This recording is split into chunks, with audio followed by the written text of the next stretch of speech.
You look up at the night sky. 1,000 stars stare back, but none answer. You build telescopes, launch probes, wait. Still nothing. What if the silence isn't because no one's out there, but because they were never programmed in? What if the universe isn't empty, just efficiently rendered? And what if you're not meant to find anyone at all? This is the Omega Signal. Today we ask a question that could redefine everything you think is real. The Fermi Paradox. Are we living in a simulation for efficiency? The simulation hypothesis is a concept that has moved from fringe theory to philosophical mainstream thanks to thinkers like Nick Bostrom, who in 2003 posed a provocative question. What if we're not the base reality, but a creation within it? According to his theory, if any civilization reaches a post-human stage where they can run high-fidelity simulations of their ancestors, and if they choose to do so, then the number of simulated minds could vastly outnumber real ones. Statistically speaking, it might be more likely that we are simulated beings rather than biological originals. This isn't science fiction fluff, it's a serious philosophical proposal. The idea has even been entertained by scientists and tech leaders like Elon Musk, who famously claimed there's a high probability that we're living in a simulation. The premise is simple but profound. Advanced civilizations may create simulations for research, curiosity, nostalgia, or perhaps even moral obligations, testing how certain social or technological evolutions might unfold. And if they're simulating reality, how would we know? Imagine a civilization so advanced it doesn't just model weather or planetary systems, it recreates entire epochs of intelligent life, star systems, and histories. To those within the simulation, everything feels natural, grounded, and real. But behind the curtain, our universe could be no more than a colossal experiment. If our universe is simulated, then it stands to reason that it might also be optimized, streamlined not for beauty but for performance. Efficiency would be paramount. Just as modern video games only render what the player can see to conserve processing power, an advanced simulation might operate on a similar principle. Galaxies thousands of light years away, they might not exist in fully rendered detail until someone points a telescope at them. However, that doesn't mean they're entirely absent. Gravitational effects and background physics could still be calculated in the background, much like a game engine pre-computes object physics without rendering the geometry. Their existence might be mathematical rather than visual, functionally real, but economically managed. Quantum indeterminacy, the idea that particles exist in multiple states until observed, could be a feature of the simulation's rendering engine. Rather than wasting resources simulating every atom of an uninhabited moon, the simulation might generate high-detailed environments only when and where intelligent observers are looking. Everything else could be procedural, probabilistic, or even entirely dormant until triggered. And it's not just physical space. Time itself could be throttled. Events might be accelerated, slowed, or paused entirely when unobserved. We might be living in a kind of reactive cosmos, one that unfolds on demand. Why? Because a hyper-advanced civilization wouldn't waste energy simulating the irrelevant. Their goal might not be to perfectly replicate reality, but to test specific conditions, outcomes, or hypotheses with minimal computational cost. We might be part of a grand cosmic experiment, an isolated system designed to test sociological, technological, or even spiritual evolution. So the silence we hear when we look to the stars, it might not be evidence of emptiness. It could be a firewall, a limit of rendering, or worse, an intentional absence by design. The Fermi Paradox asks a deceptively simple question. Where is everybody? In a universe billions of years old, filled with hundreds of billions of galaxies, why haven't we seen any sign of alien life? The simulation hypothesis offers a chilling twist. Perhaps we haven't seen them because we're not meant to. In a simulation built for efficiency, The presence of alien civilizations could be seen as unnecessary variables, irrelevant to the experiment's parameters. They could be rendered out, excluded, or never programmed in at all. Alternatively, we might be the focal point of the simulation, a sandbox species. The question of how a civilization handles solitude, existential dread, and the vastness of space might be the entire point of the simulation. We're not alone because the galaxy is empty. We're alone because someone, somewhere, wants us to be. This framework turns the silence of the cosmos into something sinister. It's not that life is rare, it's that we are being isolated, quarantined, like lab rats in a vacuum-sealed maze, with no exit and no audience beyond the one behind the glass. Even the structure of our universe might support this. Physical constants, the speed of light, entropy, all might be carefully tuned parameters in a closed system designed for observation, not participation. The universe appears vast and ancient, but perhaps only because it has to maintain narrative cohesion. In this light, the Fermi Paradox is not a mystery of absence, it's the strongest evidence we are being managed, that what we call reality might in truth be a tightly regulated fiction. If we are inside a simulation built with efficiency in mind, then the implications ripple across everything we consider real, from physics to identity, to our deepest cosmic questions. Firstly, the nature of space itself becomes suspect. Distant galaxies, black holes, cosmic background radiation, they may be approximations, only rendered in sufficient detail when studied. This casts doubt on our cosmological models, and even on the scientific method itself.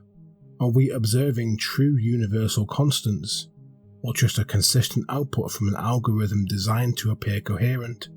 Secondly, death and time may not mean what they think they do. If time can be paused, accelerated, or rewound within the simulation, then the linear passage of events could be artificial. Our memories too could be editable, resets, forks, or checkpoints in the simulation's runtime. Third, it reframes every major unanswered question in science. Dark matter could be a placeholder variable, quantum weirdness, artifacts of simulation code, the anthropic principle, a design feature, and if the simulation's creators operate outside our perceptual framework, then even religious or spiritual experiences might be intentional injections, control mechanisms, narrative arcs, or interface prompts. Finally, the idea that we are alone in the cosmos, once a source of existential dread, becomes something far more chilling, a deliberate condition, a petri dish left undisturbed, not forgotten, but watched. If we accept the simulation hypothesis, even as a possibility, it forces us to reevaluate the core of human meaning. What does it mean to love, to create, to suffer, if those experiences are simulated? Can meaning still exist if the universe is a construct? Some argue yes, because meaning isn't rooted in the origin of a thing, but in the experience of it. A simulated sunset can still be beautiful. A simulated act of kindness can still feel real. But what about morality? If we are creations of another intelligence, does that intelligence bear moral responsibility for our suffering? Are they gods, caretakers, indifferent programmers, or something else entirely? And if we one day gain the ability to simulate entire universes ourselves, what moral burden would we inherit? Would we be obligated to prevent suffering in our own simulations? Or would we become the same detached architects we now fear might be watching us? Perhaps the most disturbing question is this: if simulated beings can become self-aware, what happens when they begin to question their own existence? While the simulation hypothesis is a tantalizing idea, it's far from bulletproof. One of the most glaring issues is that it currently lacks empirical evidence. We have no direct proof that our universe is being simulated, only circumstantial patterns, coincidences, and philosophical speculation. Some critics argue that it's not even a scientific theory at all, but a modern myth, a clever story built from the anxieties of a digital age. If a theory cannot be tested or falsified, can it be considered science? According to many in the scientific community, the answer is no. Another critique is based on assumptions about future civilizations. The idea that post-human societies would run ancestor simulations rests on a chain of ifs. If they exist, if they gain that level of technology, if they're interested in simulating primitive minds like ours, and if they're ethically comfortable doing so. That's a lot of conditional speculation stacked into one hypothesis. Even if some simulations are created, there's no reason to believe we're in one. The idea that there would be more simulated minds than real ones relies on probability, but probability does not equate to proof. You could just as easily argue that we are among the rare few base-level civilizations, and that most species either die out or choose not to simulate their past. Lastly, some propose a psychological motive for belief in simulation. It gives people a strange sense of comfort. If reality is fake, then suffering is fake. If the universe has designers, then perhaps it has a purpose. In that sense, simulation theory may be less a scientific claim, and more a new form of techno-religion, one that replaces gods with coders. To help grasp the simulation hypothesis, especially one optimized for efficiency, we can look at the digital worlds we've already built. NPCs in video games. In open world games, non-playable characters only exhibit behaviour when the player is nearby. Entire villages remain frozen until approached. This mirrors the idea that parts of our universe may not be simulated until observed, saving processing power, just like in a game engine. Render distance in graphic engines. In modern games and simulations, the environment doesn't exist in full detail at all times. Trees, buildings, and even entire landscapes are rendered in low resolution, or not at all, until the player looks in their direction. Likewise, distant galaxies or uninhabited planets might exist only as vague data, until observation demands full simulation. Scientific models. Humans already use simulations to study everything from climate systems to human evolution. These simulations rarely attempt full fidelity. Instead, they use simplifications and estimations to study specific outcomes. A post-human civilization could be doing the same on a grand scale. The Truman Show effect. Like Truman Burbank, we might be actors in a stage set so vast and seamless we mistake it for the real world. If anomalies ever do occur, glitches, déjà vu, statistical improbabilities, we may dismiss them as chance, not as cracks in the simulation. AI training environments.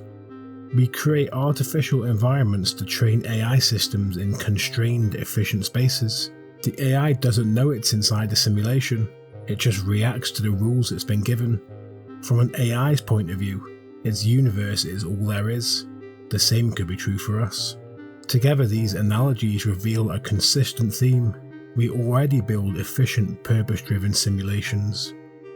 It's not hard to imagine that someone else, far more advanced, could be doing the same to us.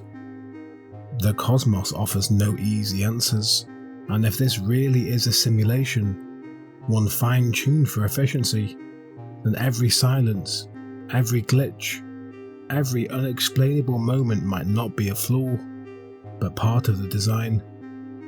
What we choose to believe may define whether we wake up. This is the Omega Signal. Thank you for listening.